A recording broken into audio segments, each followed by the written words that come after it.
नमस्कार दोस्तों, मैं संदीप कुमार कौशिक, न्यूमरोलॉजिस्ट और वास्तु कंसल्टेंट, आपका अपने कार्यक्रम में हार्दिक स्वागत करता हूं। दोस्तों, आज हम जिस विषय पे बात करने जा रहे हैं वो है शिवलिंग। शिवलिंग पे किस तरीके से जल चढ़ाया जाए और शिवलिंग पर क्यों जल चढ़ाते हैं और किस प्रकार के जल चढ़ाने से क्या क्या हमें फ़ायदे होते हैं, उसके क्या लाभ होते हैं।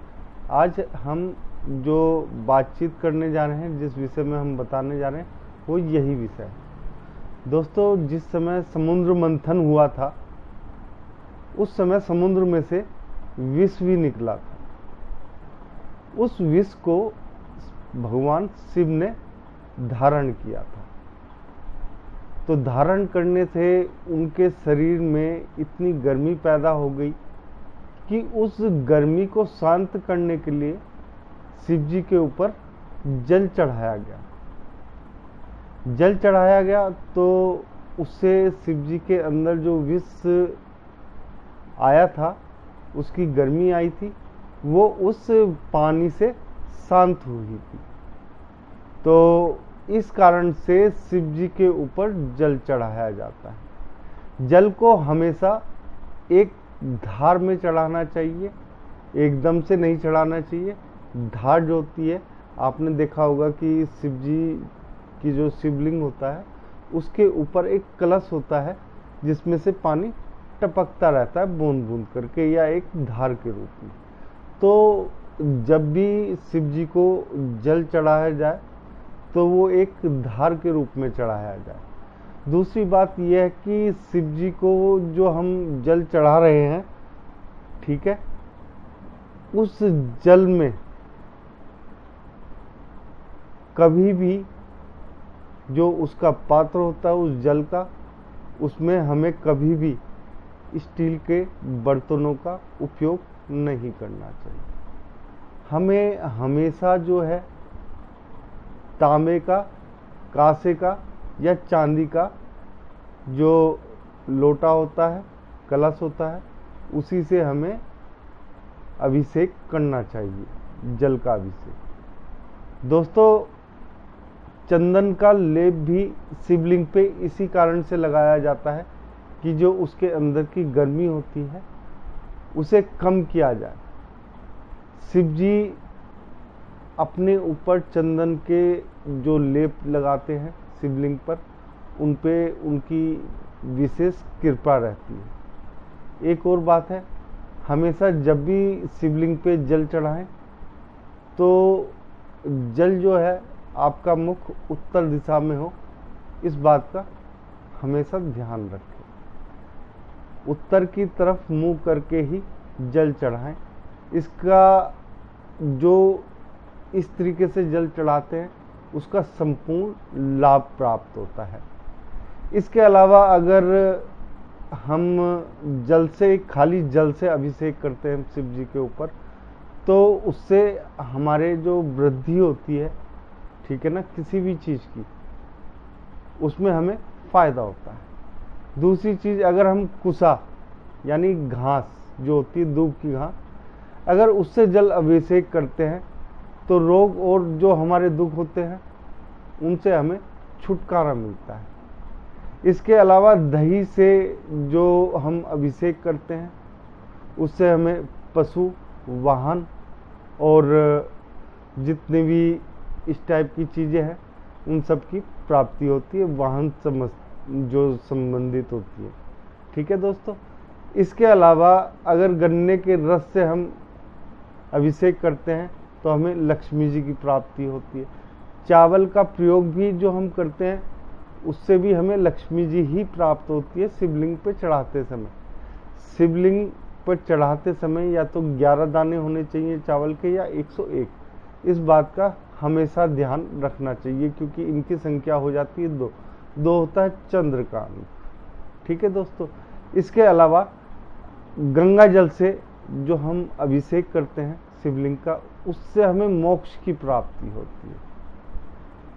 अगर हम शिव जी पर शहद चढ़ाते हैं तो उससे हमें भौतिक जो सुख होते हैं उनकी प्राप्ति होती है। और दूध और मीठे से जो सद्बुद्धि वाला पुत्र हमें प्राप्त होता है। घी से हमें बेटे की प्राप्ति होती है, कच्चे चावल से धन संपत्ति की, और तिल से जो हमारे पाप होते हैं उनका नाश हो जाता है।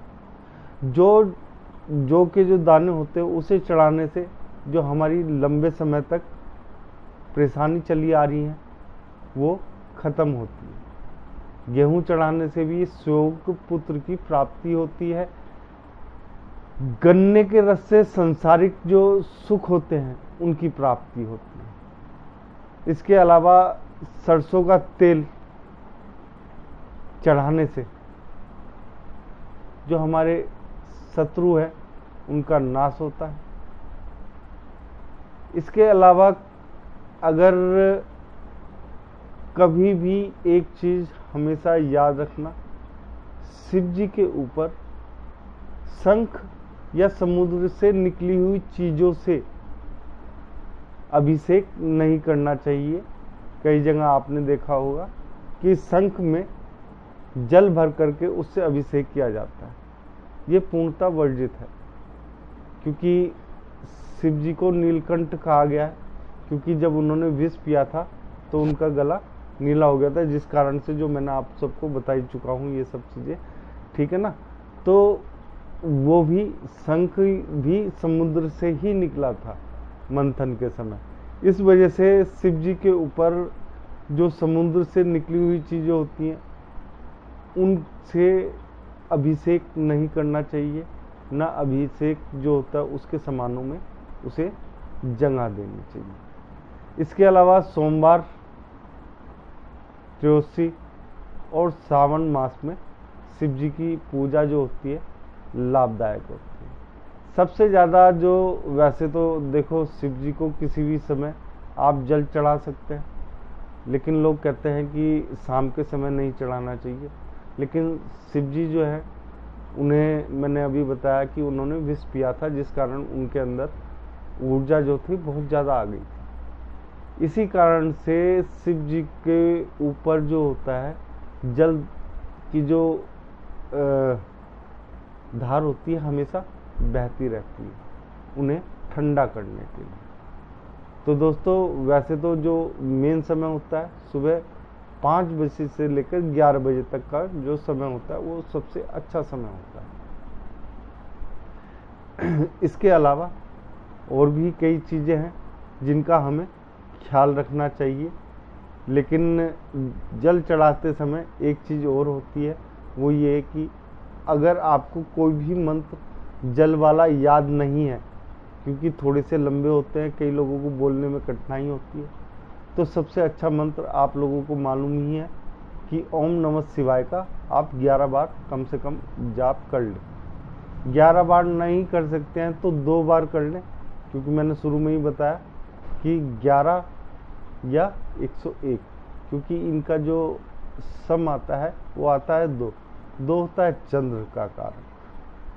श्रावण मास में शिव जी की जो पूजा की जाती है वो इन्हीं कारणों से की जाती है, क्योंकि शिव जी जब आंखें खोलते हैं तो उनकी जो एनर्जीज होती हैं वो बाहर जाती हैं सॉरी। तो उन चीज़ों को अपना सही करने के लिए, जो उनकी एनर्जी का लेवल होता है उसे सही करने के लिए सावन मास में ही शिव जी की पूजा की जाती है। दोस्तों शिव जी को वैसे तो बेल पत्थर काफ़ी प्रिय है, ठीक है, धतूरा भी। अगर आप धतूरे का फूल चढ़ाते हैं शिव जी को तो इससे पुत्र की भी प्राप्ति होती है। वैसे तो एक चीज़ और भी है, अगर जो काला धतूरा होता है उसे अगर आप अपने गले में बांध लेते हैं किसी ताबीज़ में करके, तो उससे आपका जो लंबे समय से बिगड़ा हुआ कार्य चल रहा था, जो पूरा नहीं हो पा रहा है, तो वो भी उस चीज़ से, उस जड़ से, काले धतूरे की जड़ से वो आपका पूर्ण हो सकता है। दोस्तों ज़्यादा समय ना लेते हुए आप लोगों का हम इस वीडियो को यहीं पे समाप्त करते हैं। अगर आपको हमारा ये वीडियो पसंद आया तो इसे ज़्यादा से ज़्यादा लाइक करें, शेयर करें। धन्यवाद।